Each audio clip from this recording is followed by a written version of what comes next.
भारत में आतंकवाद के सारे गुप्त और प्रकट समर्थक नरेंद्र मोदी सरकार से बहुत अप्रसन्न हैं। उनकी पीड़ा है कि मोदी ने भारत की बरसों पुरानी स्थापित विदेश नीति को बदल दिया। उनके कहने का अर्थ केवल इतना है कि भारत को इजराइल पर इस्लामी हमले का समर्थन करना चाहिए, भले ही भारत 1000 वर्ष से वैसी ही इस्लामी बर्बरता को झेल रहा हो जैसी पिछले दिनों इजराइल में देखने को मिली। विदेश नीति को लेकर इस विधवा विलाप के पीछे की मानसिकता को समझना आवश्यक है। स्वतंत्रता के बाद 70 वर्ष तक भारत की बदहाली के पीछे एक बड़ा कारण विदेश नीति रही है। ये वो विदेश नीति थी जो एक प्रकार से अंग्रेजों ने बनाकर कांग्रेस को सौंप दी थी। इसका आरंभ होता है जवाहरलाल नेहरू के मूर्खतापूर्ण पंचशील से। इसी का परिणाम हुआ कि हम अपना एक बड़ा भूभाग चीन के हाथों गंवा बैठे। वही भूभाग जिसके नाम पर नेहरू जी के परनाती राहुल गांधी इन दिनों नरेंद्र मोदी को ललकारते रहते हैं। इसके बाद आई नेहरू जी की बेटी इंदिरा गांधी। उनके काल में गुट निरपेक्षता की बातें होती रहीं, लेकिन भारत तब तक पूरी तरह से रूसी समाजवाद के हाथों गिरवी हो चुका था। इंदिरा गांधी के बाद उनके सुपुत्र राजीव गांधी का नंबर आया।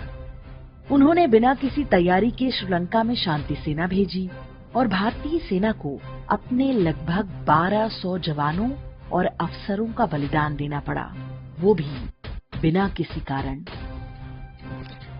अटल बिहारी वाजपेयी के काल में इस विदेश नीति में बदलाव की थोड़ी आशा जागी थी, लेकिन वे भी बस लेकर लाहौर पहुंच गए और परिणाम करगिल युद्ध के रूप में सामने आया। मनमोहन सिंह की विदेश नीति की तो बात ही करना व्यर्थ है। ये वो काल था जब भारत का प्रधानमंत्री देहाती औरत की तरह देखा जाता था। एक के बाद एक आतंकवादी हमले होते रहे। मनमोहन सिंह अमेरिका की ओर मुंह करके दयनीय भाव में रोते रहे। भारत की विदेश नीति कभी किसी नेता की आत्ममुग्ध आदर्शवादी मूर्खता का परिणाम रही, तो कभी महाशक्तियों के चरण चाटू भीरुता का। यहाँ तक कि विशुद्ध व्यक्तिगत राजनीतिक स्वार्थ से भी विदेश नीति तय होती रही। वास्तव में एक ही विदेश नीति रही, वो थी मुस्लिम तुष्टीकरण। वर्ष 1965 में सिंगापुर जब मलेशिया से अलग हुआ था, तो उसके पास मात्र 2 बटालियन सेना थी। इसमें भी लगभग सभी मलेशियाई मूल के सैनिक थे। उनका सेनाध्यक्ष भी एक मलेशियन मुस्लिम था, जो वहां की राजनीतिक सत्ता को धमकाता रहता था। ऊपर से चीन समर्थक कम्युनिस्टों द्वारा तख्ता पलट का खतरा भी था। ऐसे में सिंगापुर के तत्कालीन प्रधानमंत्री ली कुआं यू ने भारत की ओर देखा। भारत के प्रधानमंत्री लाल बहादुर शास्त्री को एक व्यक्तिगत पत्र लिखा।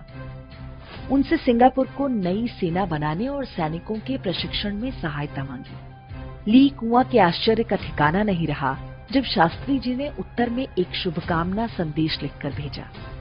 इस पत्र में उनके प्रस्ताव की कोई चर्चा नहीं थी।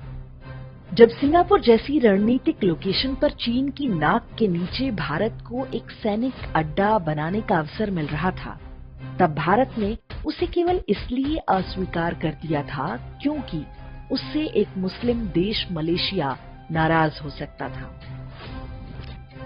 तब भारत की सरकारों की विदेश नीति और राजनीतिक आत्मविश्वास बस इतना ही था कि वे किसी देश को नाराज करने की कल्पना भी नहीं कर सकते थे, विशेष रूप से तब जब वो मुस्लिम देश हो, क्योंकि ऐसा करने से पाकिस्तान मांगने के बाद भी भारत में रुक गए करोड़ों मुसलमानों की भावनाओं को ठेस पहुंच सकती थी।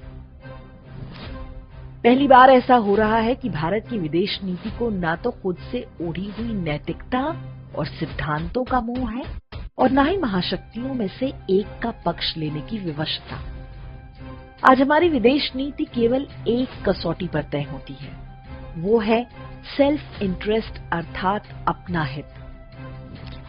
यूक्रेन और रूस के बीच किसी एक का पक्ष लेना हो या इजराइल और फिलिस्तीन के बीच, पहली बार हम सिद्धांतों से नहीं, सेल्फ इंटरेस्ट से संचालित हैं। भारत ने स्वतंत्रता के पहले 40-50 वर्ष तो इजराइल के अस्तित्व के विरोध में बिता दिए। इंदिरा गांधी यासर अराफात को अपना भाई कहती थी।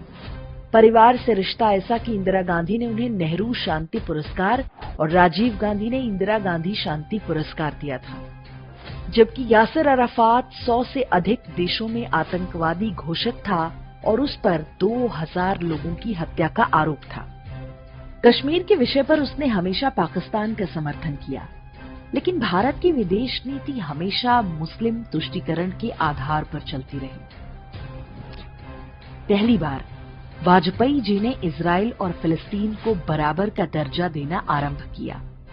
उसी का परिणाम है कि आज हम लगभग खुलकर इजराइल के पक्ष में खड़े हैं। कभी संयुक्त राष्ट्र में इजराइल के खिलाफ वोट भी देते हैं, तो वो भी अपने लाभ की रणनीति के अनुरूप।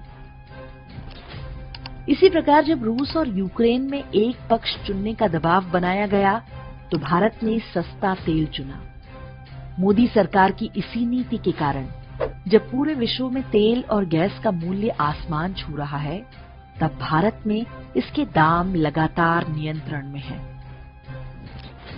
विदेश नीति में कोई सच्चा मित्र या शत्रु नहीं होता।